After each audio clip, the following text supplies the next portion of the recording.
Welcome to Pastoring on Purpose, the official podcast of the Center for Ministerial Care. Join us for this meaningful conversation led by Dr. Tim Maness and the Ministerial Care team about intentionally navigating the challenges, burdens, and opportunities facing church leaders and their families. We exist because healthy churches depend on healthy ministers. The Center for Ministerial Care. For ministers, for families, for you.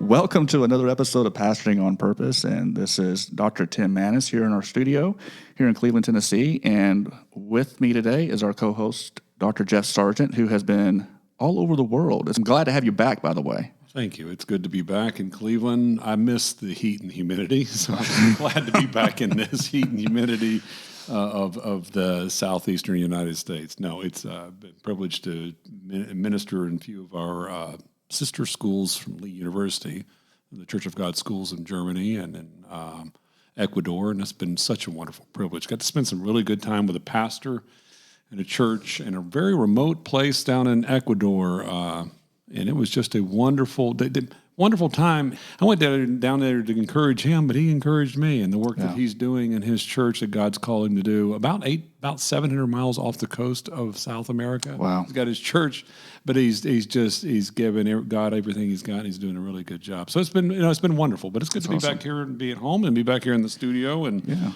of course, I'm looking forward to today's guest and what we're going to be discussing today. It's good to have you back, and the mosquitoes missed you as well, by the way. So yeah, I didn't miss them. Again, I was on the other side of the equator, so it was winter. It was nice. Our guest today is Dr. Devane. Dr. Devane has served in the medical field for many years. Born in Valdosta, Georgia, married to Dr. Jolie Devane, 3 kids. Shout out to Ben, Taylor, and Brianna. Dr. Devane he served the triage at scene of the largest fog-related auto accident in United States history back in 1991 of December on I-75 that included 99 vehicles, 42 injured, and 12 deaths. He's the field responder for major incidents in Bradley County for 40 years. He initiated paramedic services and protocols for Bradley County EMS, participated in humanitarian missions to jungles of Honduras, Guatemala, Ecuador, and Brazil, was honored with Jerry Devane Day in Bradley County in 1999. You had your own day. Yeah, what can I say? It was a day that I guess when you start getting older, they start wanting to try to keep you on board by throwing nuggets to you. Okay, well, that's pretty cool, though. Sartoma Service to Mankind Award local and regional winner, served survivors of Hurricane Katrina as well in 2005. Dr. Devane, thank you for being with us today. You're very welcome. I'm looking forward to our discussion. Well, we're going to be talking about vicarious trauma, secondary trauma. You might be listening, and you're a minister, and you're thinking to yourself, why do I need to learn about secondary trauma? What I have noticed over the years as a counselor, that many of our clients, that are ministers, by the way, have had multiple secondary trauma, vicarious trauma over the years and not even recognize it. And over time, that does build up, and that does affect you emotionally. It affects how you see yourself, affects how you pastor, how you lead, how you view others. And so we're going to be talking about that. How do you deal with that? And I can't think of a better person to talk about that with than the good doctor here, Dr. Devane. So you're not going to miss this episode. We'll be right back right after this. The Center for Ministerial Care provides professional counseling services for Church of God ministers and their families free of charge. We're here to help with marital or financial stress, burnout, depression, loneliness, grief, or any challenge that you might be facing. If you're a pastor in the Church of God who could benefit from professional, confidential counseling with a Pentecostal perspective, we want to help. Visit ministerialcare.com for more information. Welcome back to Pastoring on Purpose. And first of all, Dr. Devane, I need you to share this story with us because a lot of our listeners may not be aware, but you worked on Elvis Presley whenever he was brought into the emergency room. Can you kind of share us a little bit of a background about that, if you don't mind? That is correct. I think my role in Elvis Presley's resuscitation was a little bit basic, but I was involved, and I was a senior student, and I happened to be on call that day. I heard this code blue call to the emergency room, which was quite unusual because the emergency room is fully staffed. They don't normally call code blues throughout the hospital for an ER event. I started not to go, even though I was right at the end of my call for the day. But when I saw the chief resident of medicine and a couple of security guards running by, I thought, this might be something I need to go to. So as I made my way downstairs, a pretty good size run, I got to the room, and when I walked through the door, it was astounding the number of people that could be located in a small area. So I think there were somewhere around 50 people in the room. I decided, well, I've come this far. I'm going to try to get in here where I can participate. Being a senior student, my level of responsibility was minimal, so I made my way around to where somebody was doing chest compressions on this gentleman. Stood up and next to him, asked him if he needed relief. He said yes. And so I commenced to doing chest compressions. Doing chest compressions, you focus on what you're doing and on the rate of the chest compressions that you're doing, and you really don't pay attention initially to what's going on in the room. But eventually I looked down into the face of this gentleman that we were resuscitating, and he had these signature sideburns, dark jet black hair, and I thought to myself, gee, this guy looks like Elvis Presley. Wow. Up to this point, nobody in the room had mentioned the name. There was nothing that would have identified him for certain. But I started looking around. I saw his doctor in the room, which I recognized from newspaper articles. I saw his private duty nurse in the room, which I recognized also from newspaper articles. And I looked down, and he had this necklace on that had a lightning bolt and the letters TCB, which was his signature taking care of business motto. And so at that point, I was pretty sure that we were working on Elvis Presley. And then finally somebody in the room asked where they picked this fella up, and the paramedics said, "Oh, Elvis Presley Boulevard. What do you think?" Wow. So it was a surreal activity at that point, and this went on for 40 minutes of attempts of all kinds to try to bring him back, and unfortunately, we were not successful.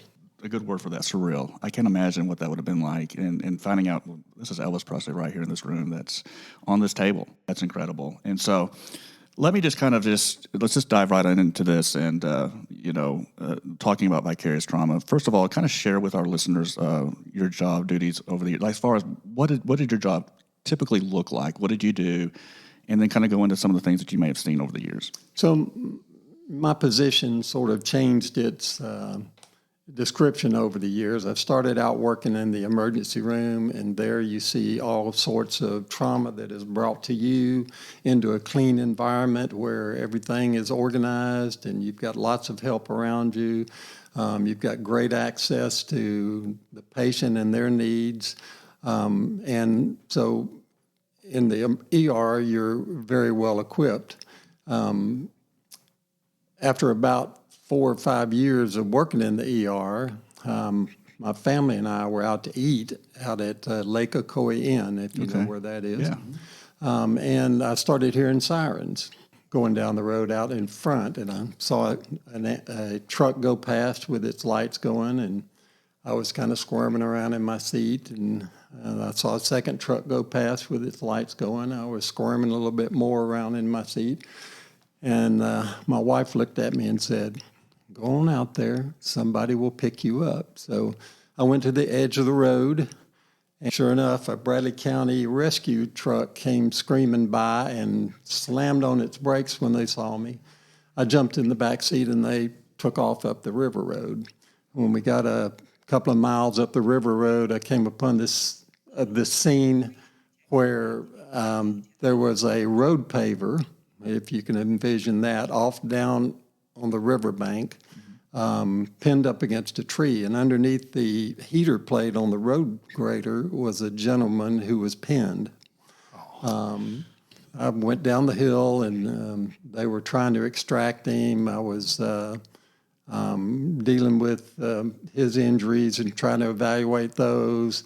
One of the paramedics that was there really and truly just dug him out by hand because he was in such a precarious position. I went back up, got in an ambulance with him, and we headed toward the hospital. And on the way, we started IVs. We did the routine resuscitative measures. And we got to the hospital, and he got transferred down to Erlanger. Subsequently, I think he lost a leg, and he kept one leg. Mm-hmm. But that pretty much changed my life as far as my approach to what I wanted to do in medicine. Wow. And that got me hooked into the pre-hospital care, where I spent almost as much time in the field as I did in the ER. And this gentleman came back, and through his suffering, he changed my life. And he came back to thank me, and I had to thank him in return because he changed my life and changed my whole approach to what I wanted to do. Wow. So from that moment on. From that moment on, I was involved in pre-hospital care, involved in rescue work, involved in police work, involved in firefighting on occasion. So it really changed what I wanted to do in life. What was it that changed it? Was it the event? Was it the person? You said this guy. What was it? I felt that there was a need out in the field that wasn't being completely satisfied in the areas where there was poor access to patients. Mm-hmm. The paramedics, even though they've got great skills, at that time were limited in what they could do on the scene. And when you bring a doctor into the mix, you can do a lot more advanced procedures to help the patient.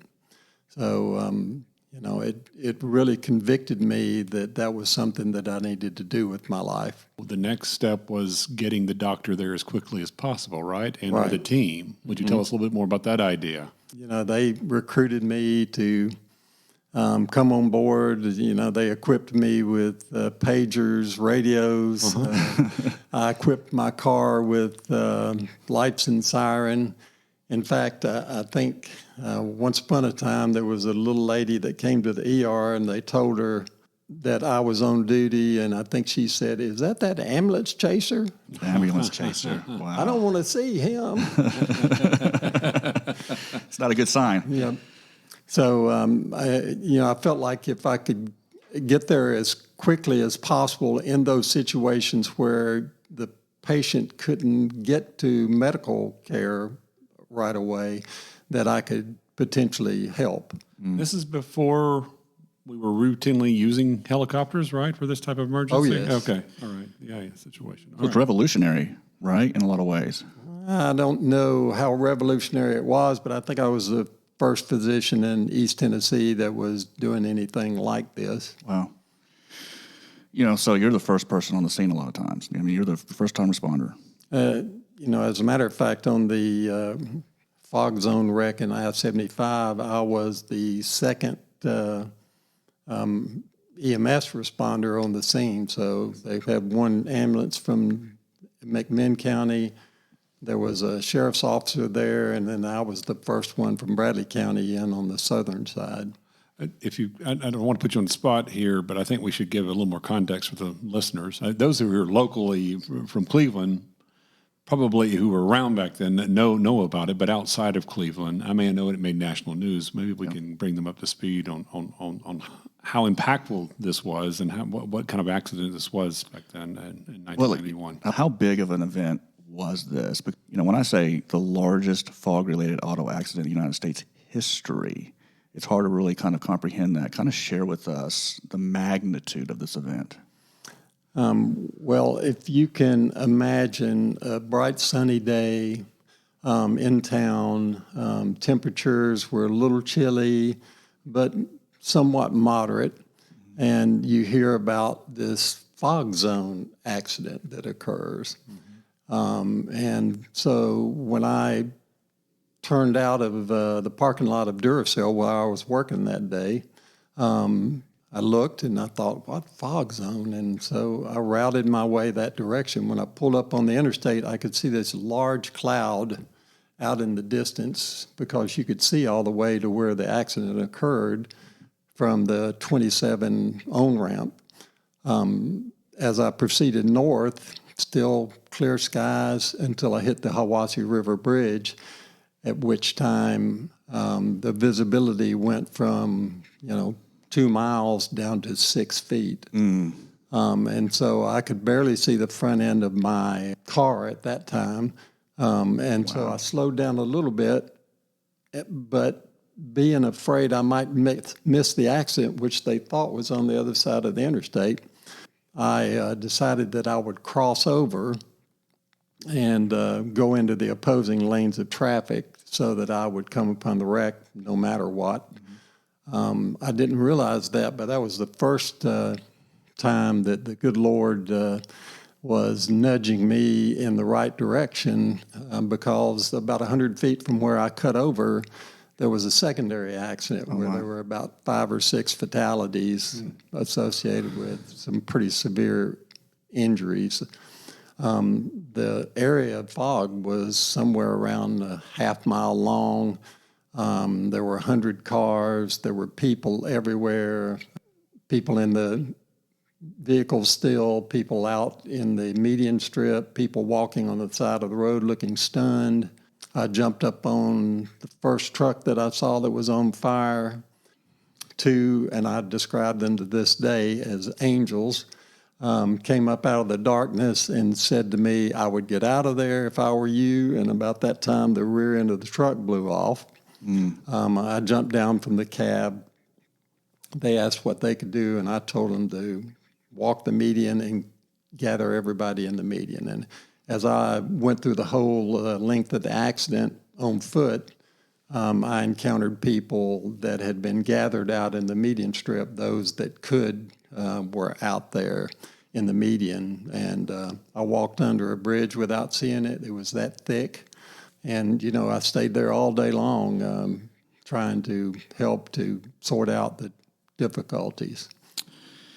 Was there a lot of noise, screaming, crying? I'm just kind of getting this very eerie kind of feeling. There was fire initially on the front end of the accident. There was a lady that was burned on the side of the road. Her husband was in a bus that was there that was on fire. There were people that were pinned, and we went to them. They were crying for help. It was just a kind of an overwhelming thing. Yeah. And the thing that caused this or contributed to it was also making it more difficult probably for the rescue because you just hear things, right? You can't actually see everybody that you hear out there, and you're having to respond almost blindly, aren't you? Yes. Well, as I went up the road, I knew units were responding in, and so I felt like somebody needed to slow them down because I knew that the distance between the onset of the fog and the accident was just really short, and I didn't want them to become part of the accident scene. And thankfully, we were able to avoid that happening to any of the responders, except for one ambulance that was responding from Olin Chemical that plowed into a vehicle that was stopped, and there were injuries of several of the people on board of that ambulance. Wow. I mean, that's not just vicarious trauma. That's trauma that you're dealing with there. And we're going to take a quick break and come back and talk about how you dealt with that, maybe some coping techniques that you had. You probably had to learn on the job because I think we talked about this before. You didn't really have any kind of education back then, probably. We didn't know as much back then. I'm sure that we don't know now. And to give our listeners just an understanding, we define vicarious trauma as the emotional and psychological distress experienced by individuals who are exposed to the traumatic experiences of others, often through their work or interactions. And as you know, many ministers are the first-time responders in a lot of ways to a lot of incidents. So we'll be right back right after this. If you would like to help support the Center for Ministerial Care continue its mission of serving those who so faithfully serve all of us, we encourage you to like us on Facebook, subscribe to this podcast, and share it with others. You can also visit our website at ministerialcare.com and click the donate button to make a contribution that directly benefits our services.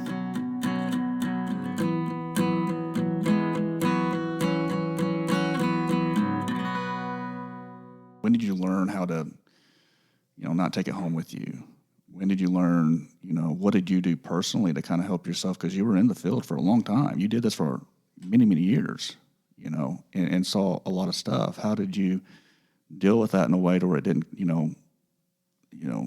affect you in kind of a visceral way? I would imagine a lot of people deal with anger, can possibly when they're dealing with that, or and so I just kind of want to kind of get an idea of what you did to kind of help navigate through that. Yeah, I think back in those days, the stress debriefing was in its infancy, and they did schedule a debriefing session for all the responders that were up there, and you can imagine there were like 50 agencies that had people on the scene, so that a debriefing of that size was just almost untenable. It was unfortunate that I had to deal with some complaints that came from others in the medical community about where patients went and how they were cared for. And so, I was not privy to being able to go to the debriefing. So the way I helped to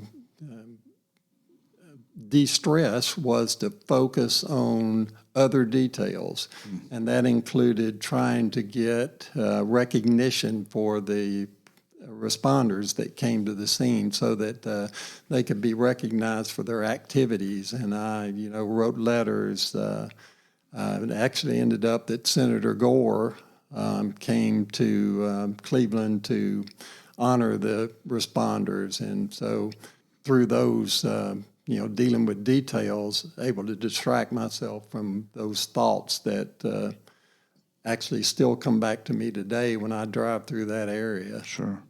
It's PTSD, right? Yes. I've never really thought about that before, Jeff, because this is traumatic. This is a very negative of thing. So what you've done is you kind of detached from that a little bit and made it a positive, and said we're going to recognize and give kind of acknowledgement to those who are on the scene and give them their due, if you will. I love that you've been able to do that. That just turning a negative into somewhat of a positive. I think part of it is recognizing your role in what occurred and recognizing the fact that you were cared for during the event by, the Lord that took care of you and kept you safe as you navigated through something that would be overwhelming for most people. Wow. An action one can take after that type of experience is to look for some kind of positive action that you've taken yourself, like acknowledging those who participated in providing the help, et cetera, and being able to reflect on that years ago, all right? What did you do you felt like you did right to help yourself post that those traumatic events? And then what would you recommend considering now if you could go back to yourself?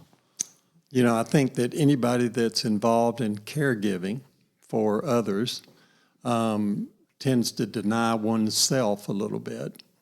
And I think after a big event, and sometimes even after events that others wouldn't consider big, but they are huge to you, you tend to neglect yourself while you deal with the details.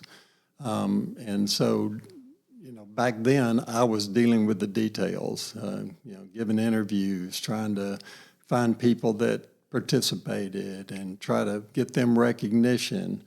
But I really feel pretty strongly that a stress debriefing needs to occur in all those situations, and it needs to be at a time when everybody can participate. So if you rush it right up front, sometimes that misses some people. So you have to have a secondary evaluation and debriefing so that those that initially were dealing with the details can then participate.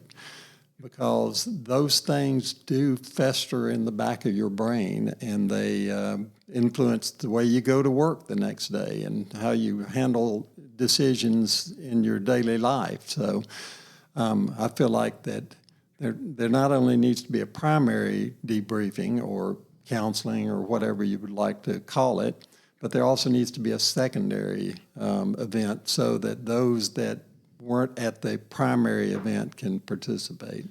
And if you don't mind, elaborate for us the debriefing. What are you talking about? Because that can have a kind of a general or vague meaning to some people. All right. So could you give us some details of what you would think? What are the goals of a debriefing or objectives? I think the major goal is by, and you know this well probably, by letting somebody talk, that they will bring out the issues in the event that will affect them and cause them long-term trauma. Some people are pretty superficial at first, but eventually those things that really got to you will come out. And by getting those things out, it helps you to deal with those a little more effectively. I'm glad that you said that, because you see that in counseling quite a bit with people starting to talk about their trauma or talking about what they've been through. It helps them process it. They start to think about things that they didn't even think about because they're able to verbalize it for the first time. There's a lot of healing that takes place just having someone there to listen to you, not offer advice, not tell you what you should or should not have done, but to offer comfort and to just be a listening ear so that you can verbalize what you've gone through. Even today, talking about this is another effective method for me to reflect back and actually deal a little bit with some of those issues that I've not dealt with. So every time you're able to talk about something and share with people, it helps you a little bit more to deal with the event. And so even to this very day, yes, you have to be able to be intentional. I hate to use that word because it's so overused once again, but with that, because you still have to deal with that on a daily basis, right? Oh, absolutely. I think it imprints on your life, and it changes your DNA a little bit, so that if you let it, it can change you completely. The whole purpose of the debrief is to be able to bear those emotions so that you can get back to your normal way of living.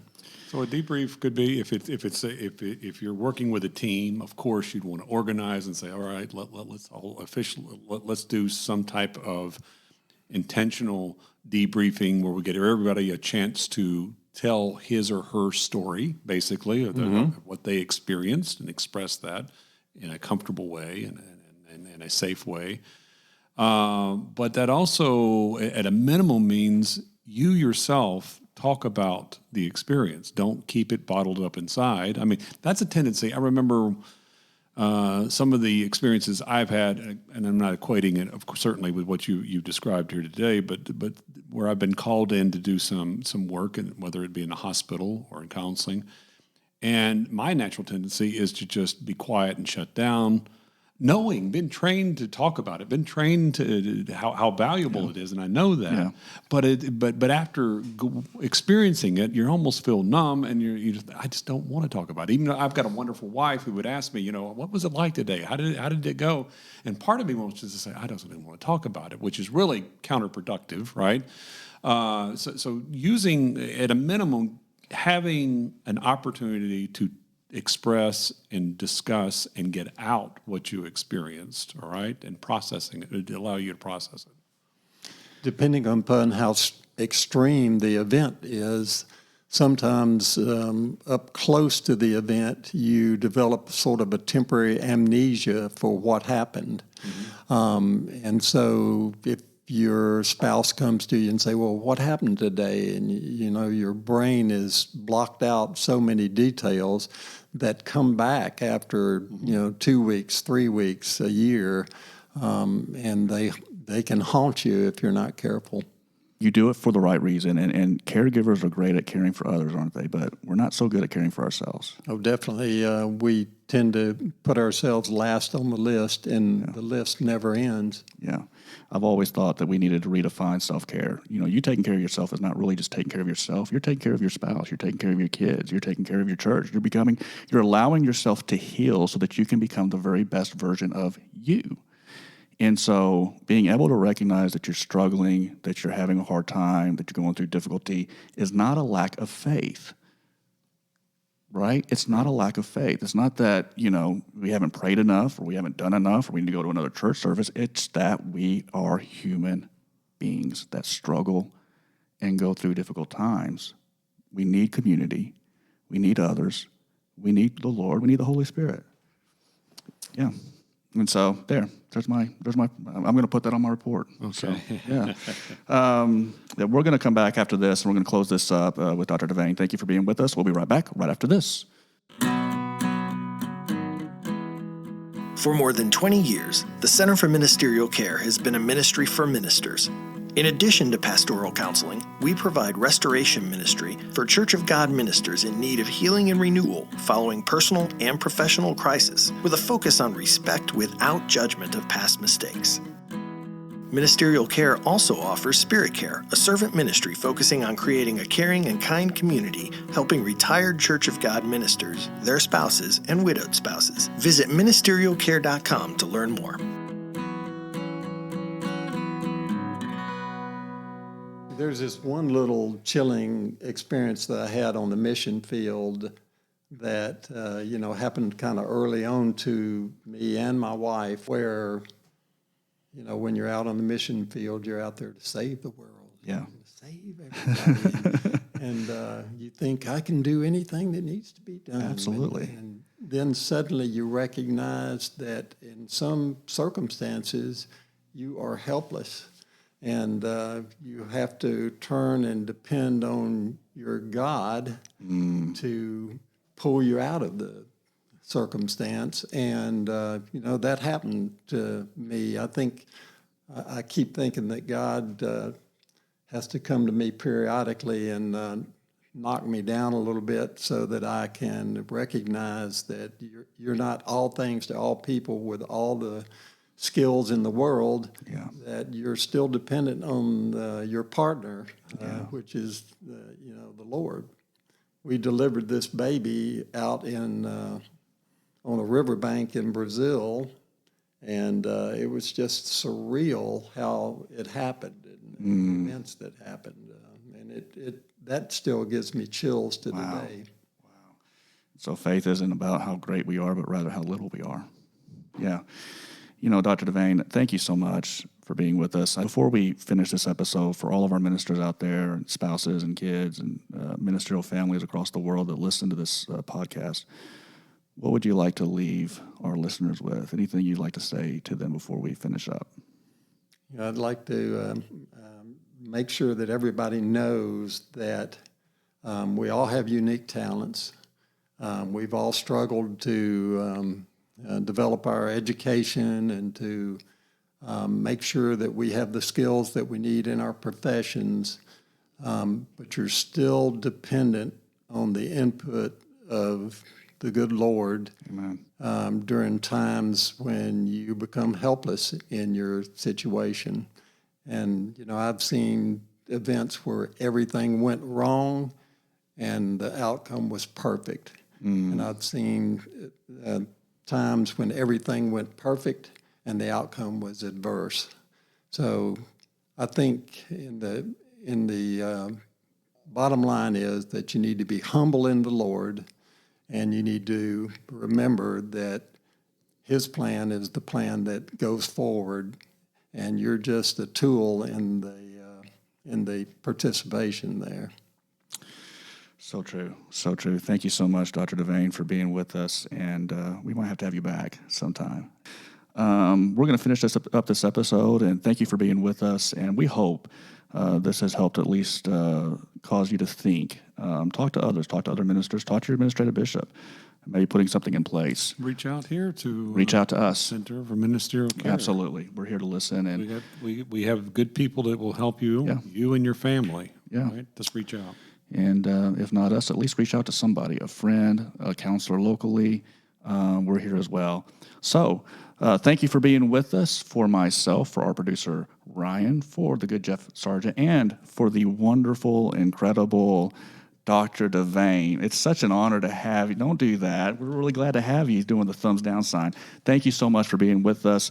We look forward to seeing you next time on Pastoring on Purpose. And until then, God bless.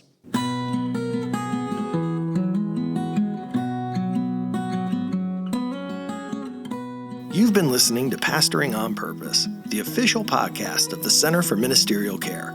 Join us next time as we continue our purposeful progress to becoming better pastors and better people.